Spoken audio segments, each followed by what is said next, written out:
All right, guys, we are in the back of the warehouse and I just got an invoice. I'm also looking at some inventory and I will tell you, I lost $3,200 dealing with the supplier, and I'm going to help you in this video avoid this from ever happening with you. Whether you're somebody that just buys online and sells online or buys online and sells in person. Guys, I have a bunch of tips that people have never shared online, and I'll make sure I give you guys the in-depth advice to help you consistently make money the right way so you can build and scale your reselling business. But before we do that, guys, right now you can pay $5 to work with me and me help mentor you to building your own reselling business. And I have a warehouse with over 5,000 items of products, different things you can resell, not only online, but also in person. $5 a month to start and get in the door with me is definitely something you can do.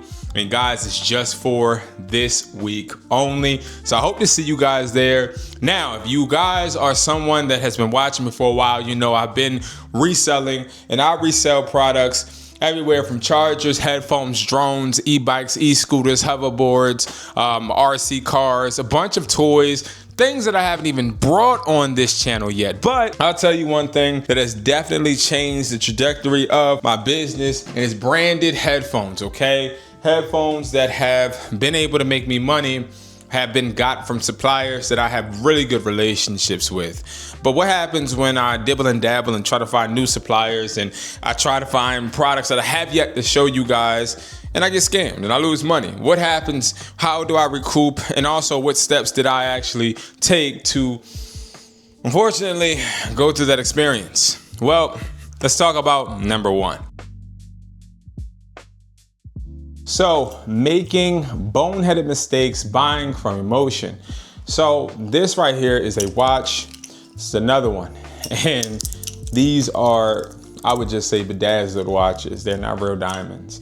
But these are the watches that I brought for a good amount, like $20 a piece. And I have probably around like 430 units left. And these have not sold at all. Because see, when I brought these, I ended up getting a memory, I'd say, or thinking of a time when I was younger and I was going to the mall, seeing these type of watches in the kiosk under those lights, and me trying to ask the guy if he can hash out a deal so I can go to school with a nice diamond watch.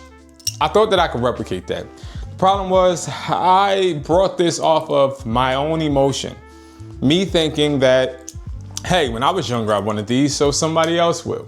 It's not always the case, and I would warn you guys, just because you enjoy something, or you know that back in the day you wanted something, doesn't necessarily mean you need to spend your money on that product. Now, a little tip is buy a small amount. So buy 6, buy 12 even, but don't buy 400 or even 100 pieces, because you'll end up just like me with a bunch of inventory that you have to liquidate, but you can't, because nobody will even wear these watches because they're not even in style nowadays. They have better replicas and these are just trash. So the supplier ran away with my bread, and I'm just stuck with watches that I'll probably never be able to sell or even give away at this point.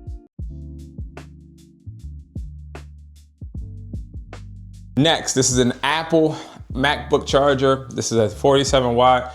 This is a generic 47 watt charger. These are very expensive. I paid around $30 for these, and I believe $40 for these. Now, these were chargers I probably could have got on AliExpress, Alibaba, to be honest, but instead I paid a local supplier. I ended up paying this extraordinarily high amount because I didn't have to actually pay for shipping. I could pick them up. And that is exactly why I lost a lot of money with these. Now, I lost a total of $4,700 on these in a total of 5 years. And it's because I actually had a automatic payment being sent out to someone to consistently replenish with these, as these were selling well for me at one point. The problem, I'd say though, is I could have got these way lower, cut costs and also made more profit, had a flexible profit margin if I wasn't being so greedy and concerned with putting speed over profit. Do not put speed over profit. Sometimes the products that are easy for you to acquire won't be the products that will make you the most money. And then all along, you're cheating yourself because you actually are just trying to get that physical product in your hand, but not realizing it's not making you as much money as it would if you just got it shipped to you. And that's a real good nugget because not a lot of people even address this issue, but you can address it before it gets too late.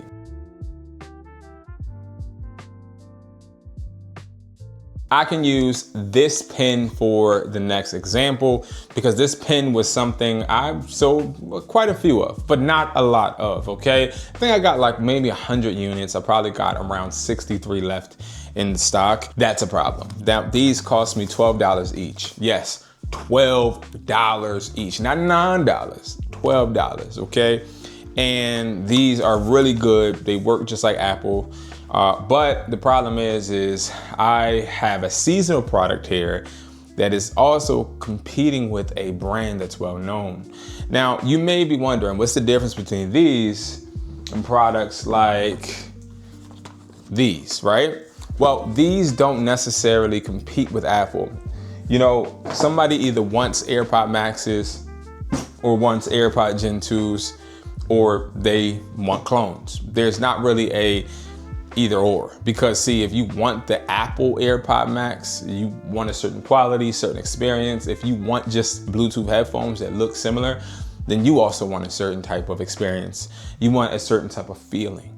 But when it comes to the pens, what I started to realize was I'm competing against an Apple pen that honestly, it's not about what it does, it's just what it is. And it's an Apple pen and people love the way it feels and loves the features and the connectivity. They don't want just a Bluetooth pen, even though it works similar, especially for the price that I got it for. This cost me a lot because I wasn't able to actually make sales because I'm competing with Apple's pen, which is often on sale. And mostly these sell during school, back to school times. And again, this was just a product that I really messed up on acquiring, and I would never do it again.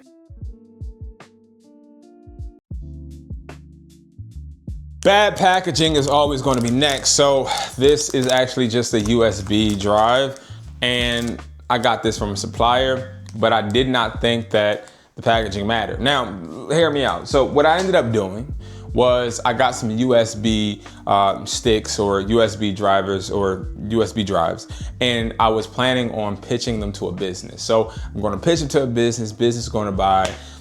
Cool, right? I got these for like $5, great, right? 32 gigabytes. Problem is that when they saw the packaging, the businesses, they weren't really intrigued. It made it seem as if these were cheap, and I didn't really think that they needed a packaging or needed packaging, but you need to make sure you're maximizing on packaging. Now, I'm not saying making the most extravagant packaging, but also don't allow yourself to just acquire bare minimum like I did with that. I lost probably around $400, but at the same time, it hurt me because now moving these units, it's becoming harder because not a lot of people are using USB sticks. Like they're using like USB adapters, and they're using different forms of memory. So now I'm kind of in limbo, and I probably could liquidate. But again, this all happened because of bad packaging.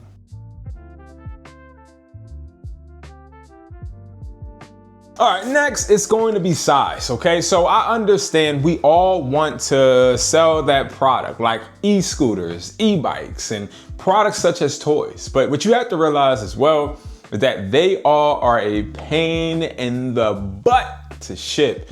And you have to be able and ready to supply these products and also insure them, especially when they're being shipped. This is a tower, and it's a power tower, power station, and we usually sell this in stores only. But this was something I was so proud that I acquired. This cost me around, I believe, $18, $20.